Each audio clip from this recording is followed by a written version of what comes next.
Cuando uno escucha el nombre Drácula, de inmediato se nos vienen a la mente imágenes de vampiros, ¿no? Castillos góticos, la noche eterna. Pero, ¿saben qué? La historia real es, muchísimo más compleja. Y, la verdad, de cierta forma, hasta más aterradora que cualquier leyenda. Vamos a desentrañar la verdad que se esconde detrás del mito de Vlad el Empalador. A ver, pensemos en esto. ¿Y si el Drácula de la vida real, el de carne y hueso, fuera mucho más terrorífico que cualquier vampiro de ficción?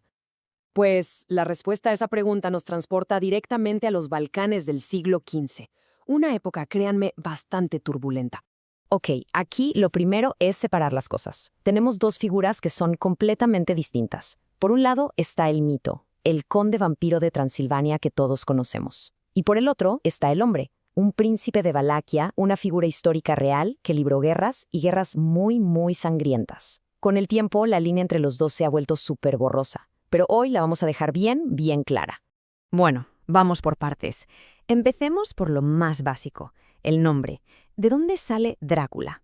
Y les adelanto, no tiene nada que ver con demonios, o bueno, no al principio.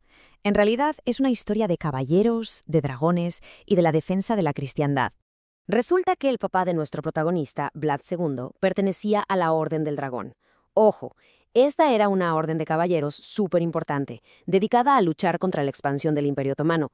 Y justo por eso se ganó el apodo de Drácul, que en el rumano de aquella época significaba, tal cual, el dragón. Entonces, si Drácul era el dragón, ¿qué es Drácula? Pues muy sencillo, es un patronímico. La terminación A en rumano es como decir hijo de. Así de fácil. Drácula significa literalmente hijo del dragón. O sea, no era un nombre para dar miedo ni nada, era simplemente para declarar su linaje. Pero aquí viene lo curioso, el giro del destino, por así decirlo. Fíjense cómo el propio idioma le jugó una mala pasada a su reputación. Con el paso del tiempo, la palabra rumana drac cambió de significado y hoy significa el diablo. Imagínense. Este cambio sin duda le echó más leña al fuego de su leyenda oscura siglos más tarde.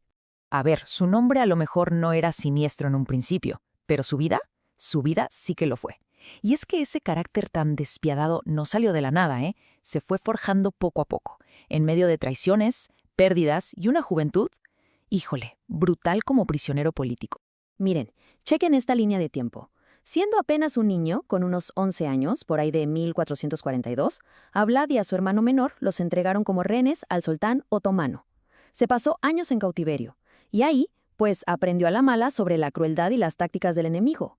Y para colmo, mientras estaba preso, ¡pum!, le llega la noticia. Su padre fue traicionado y asesinado por sus propios nobles, y a su hermano mayor lo enterraron vivo. Esta tragedia, como se podrán imaginar, sembró en él un odio profundísimo y un deseo de venganza total. Y bueno, cuando Vlad por fin logró reclamar el trono de Valaquia, desató un auténtico reinado de terror.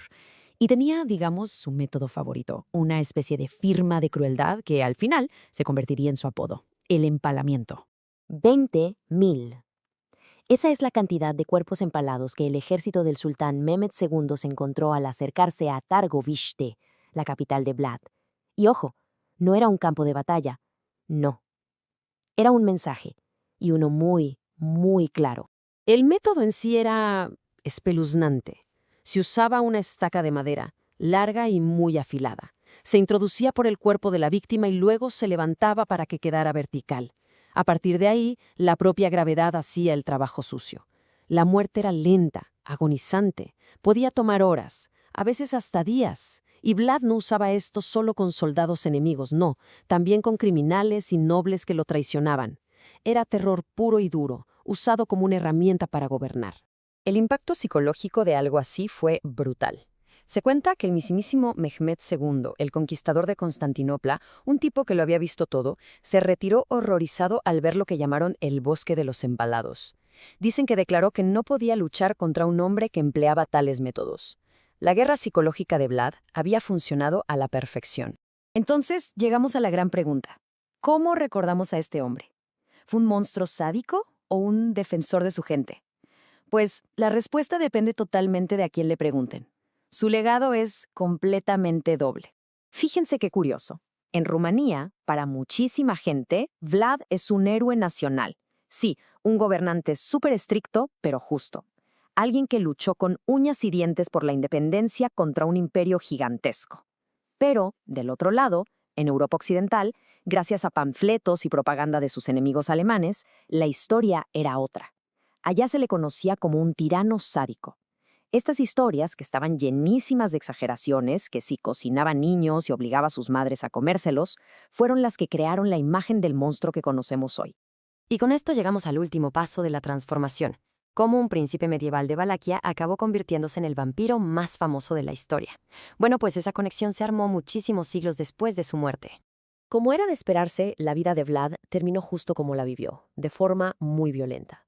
Murió en batalla contra los otomanos, allá por 1476. Le cortaron la cabeza, la conservaron en miel y se la mandaron al sultán como trofeo, como prueba de su muerte. Un final súper macabro para una vida brutal, ¿no? Y el hecho de que su tumba final siga siendo un misterio, pues solo le echa más sabor a la leyenda. Tuvieron que pasar más de 400 años.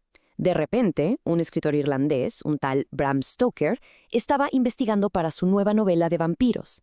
Y en su investigación se topó con el nombre Drácula y con algunas de estas historias tan sangrientas sobre el príncipe de Valaquia. Y pensó, este es el nombre, es perfecto. Pero, ojo, aquí está la separación más importante. Stoker tomó el nombre y el escenario, sí, pero, como podemos ver aquí, casi nada más. El Vlad de la historia era un príncipe de Valaquia, no un conde vampiro de Transilvania. No bebía sangre para nada, era simple y sencillamente un hombre, un gobernante increíblemente despiadado en una época que también lo era. Y todo esto nos deja con la pregunta final. ¿Qué fue realmente? ¿Un monstruo, un héroe o simplemente un producto de sus tiempos tan brutales? Quizás lo más inquietante de todo es pensar que pudo haber sido las tres cosas al mismo tiempo.